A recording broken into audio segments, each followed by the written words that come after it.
Welcome to Global Online. In today's session, we will solve legal reasoning passage and MCQs from previous CLAT exams. We will focus on how to extract the legal principle, apply it correctly, eliminate wrong option, and select the most logical answer exactly as required in a CLAT exam. A new live CLAT batch is now available for students who want complete and guided preparation. This batch includes live interactive classes, updated legal reasoning techniques, topic-wise notes and worksheets, full-length mock test, regular performance tracking, and doubt-clearing support. So let's begin and sharpen your approach to legal reasoning for your CLAT exam. So we have a passage here. There are some advantages of the Digital Personal Data Protection Act 2023. For instance, for the first time, personal data belonging to or identifying children will have to be classified separately with such data carrying a greater degree of security and privacy. The law also seeks to reduce the rate and impact of data breaches targeting Indian businesses. The Digital Personal Data Protection Law, however, goes a step beyond by imposing penalties for the cases where the data is breached as a result of lack of implementation of adequate security control. However, it could be said that the law isn't balanced because it provides wide exemption to the processing of personal data to the government. For instance, data can be processed in the interest of prevention, detection, investigation, or prosecution of any offense in India. These kind of exemptions are dangerous as they stand to legitimize widespread and unwarranted collection of data uses data under the guise that such collection and processing may ultimately be useful for preventing or deterring a crime. Security agencies will have significant authorities to collect and retain any data whatsoever, as is typically the case with exemptions relating to the maintenance of sovereignty, integrity, security of the state, prevention of public order, prevention of offenses, and incitement to commit offenses. The law also exempts processing of personal data held outside of India. The government is also exempt from being required to delete any data that is processed regardless of the purpose it may have been collected for. On the request of any individual or by way of a prescribed data retention period, the government is not bound by purpose limitations, allowing data collected for one specific purpose be used for a new incompatible purpose, which stands in contrast to the regulations imposed on the business. So, this passage outlines both the protective and problematic aspects of a Digital Personal Data Protection Act 2023. It highlights a positive like stronger safeguards for children's data and stricter penalties on businesses for data breaches, but then stresses that wide exemptions for government processing on ground like crime prevention, security of the state, sovereignty, and public order allow extensive collection, retention, and reuse of a personal data without deletion, purpose limitations, or territorial limits, creating serious risk of surveillance and misuse is under the guise of security and research. So the first question is, Mr. Lal was suffering from a rare disease that the data relating of that was collected by the government. Suppose the DPA 2023 provides exemption for the government relating to data deemed necessary for research, archiving, or statistical purpose. If the personal data is not to be used to take any decision specific to a data principle and such processing is carried on a accordance with such standards as may be prescribed. So, which of the following is most appropriate? Basically, the question asks how Mr. Lal's health data may be used or preserved when there is a specific research exemption.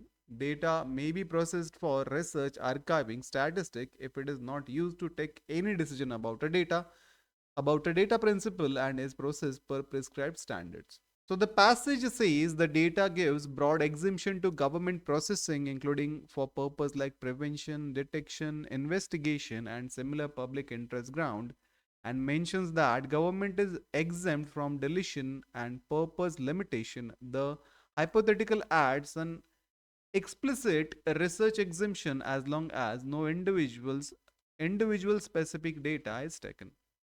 So in case of option B, the data can only be used for taking any decision regarding Mr. Lal. This contradicts the stated condition that under the exemption, the data is not to be used to take any decision specific to a data principle. So, this is the opposite of what is allowed. In case of a next option, that is option C, the personal data of Mr. Lal's health condition and his personal data can be preserved by the private hospital forever and used for research by them without his consent. So the scenario describes an exemption for government, not for private hospital, and does not authorize forever retention and research without any safeguards or consent in the private setting.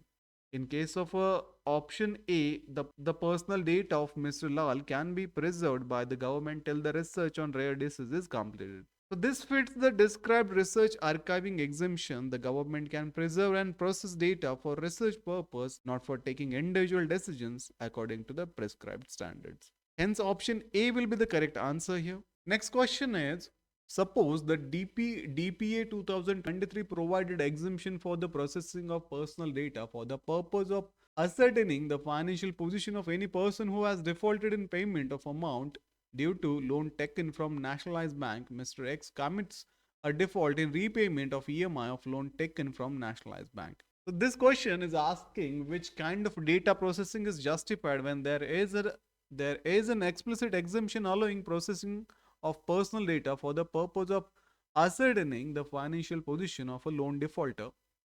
So the passage stresses that the exemption are tied to a specific purpose, means prevention of offense or a security of a state. The hypothetical gives a purpose-based exemption ascertaining the financial position of a defaulter. So in case of option A, the bank can demand access to any process the personal data of Mr. X relating to family history of alignments from which Mr. X or his family was suffering. So medical or alignment history is unrelated to ascertaining financial position. It does not logically help determine assets and liabilities. In case of option B, the bank can process the personal data of Mr. X. Wise, Mr. X, the particulars of family, wife, children, brothers, etc.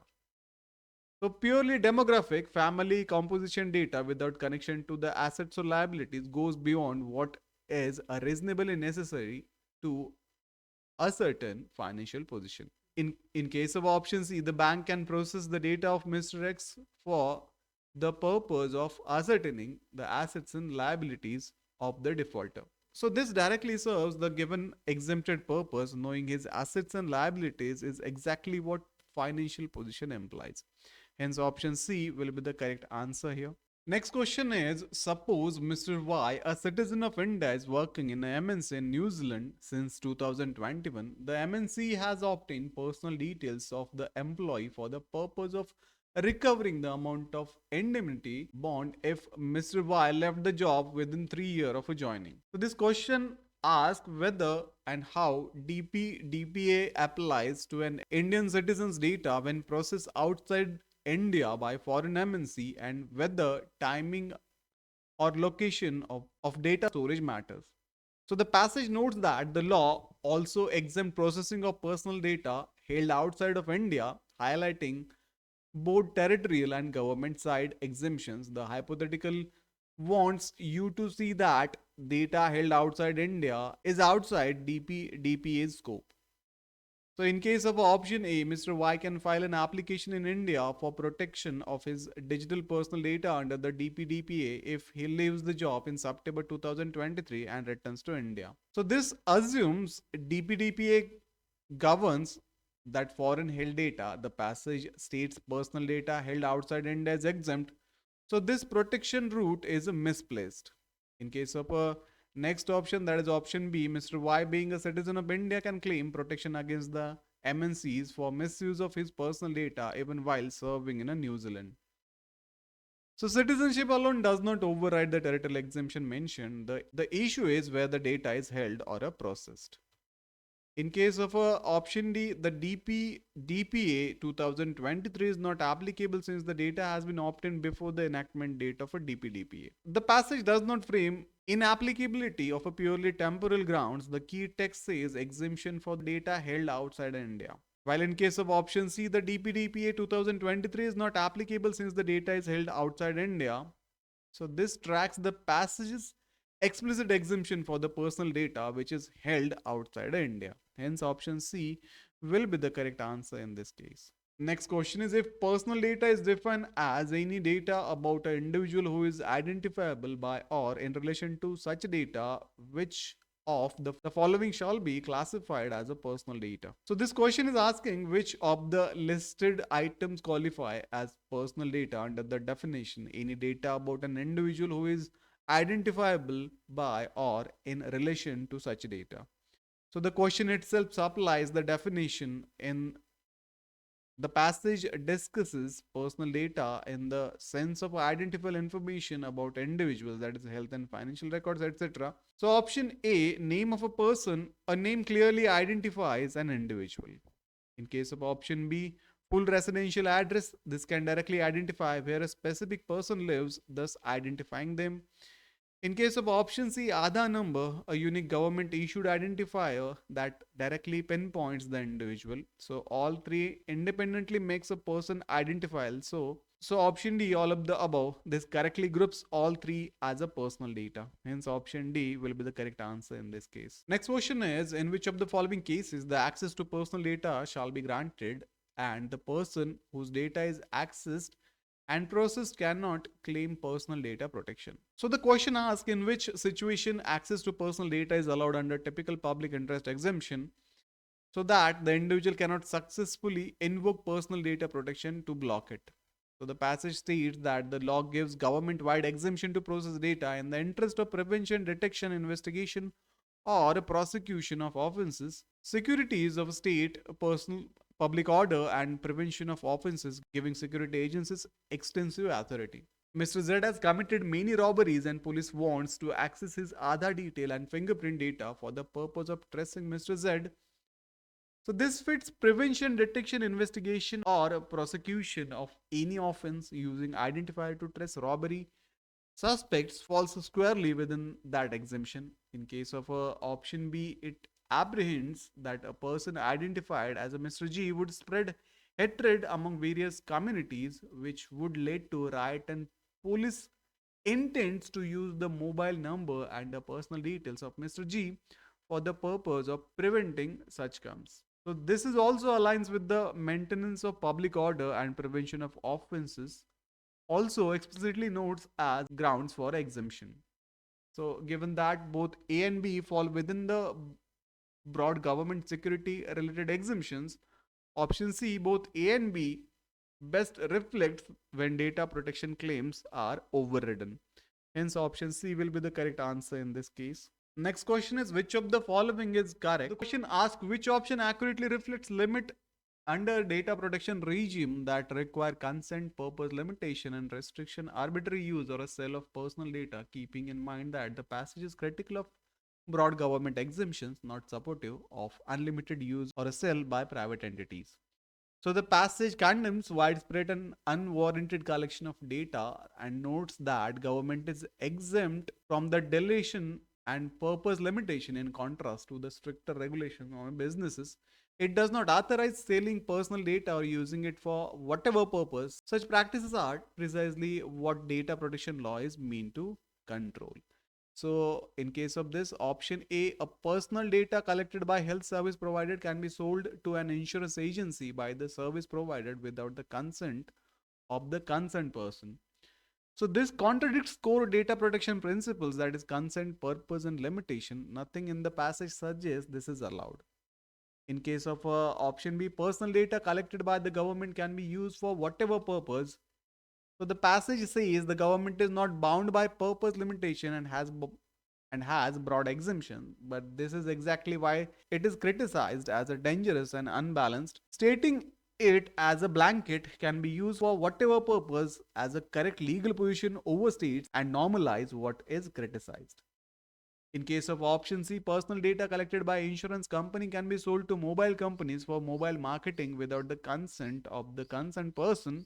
So again, contrary to the data protection norms, this is precisely the kind of misuse that such a law intend to curb. In case of option D, all of the above, since each individual statement conflict with basic data protection logic and the critical tone of the passage, they cannot collectively be correct. Given the option, none is normatively consistent with the DPA's consent and purpose-based framework as described. The best exam oriented conclusion is that this is a flawed MCQ where no option is defeasible as a correct under the principle highlighted in the passage.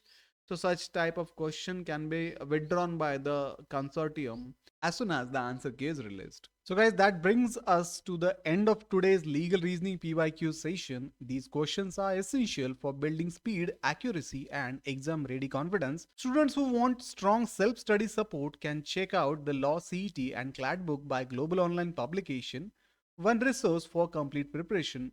This book includes entire syllabus covered in a structured manner, chapter-wise concept explanation, practice question with the solution, previous year paper included, mock test for real exam experience, quick revision notes and exam strategies.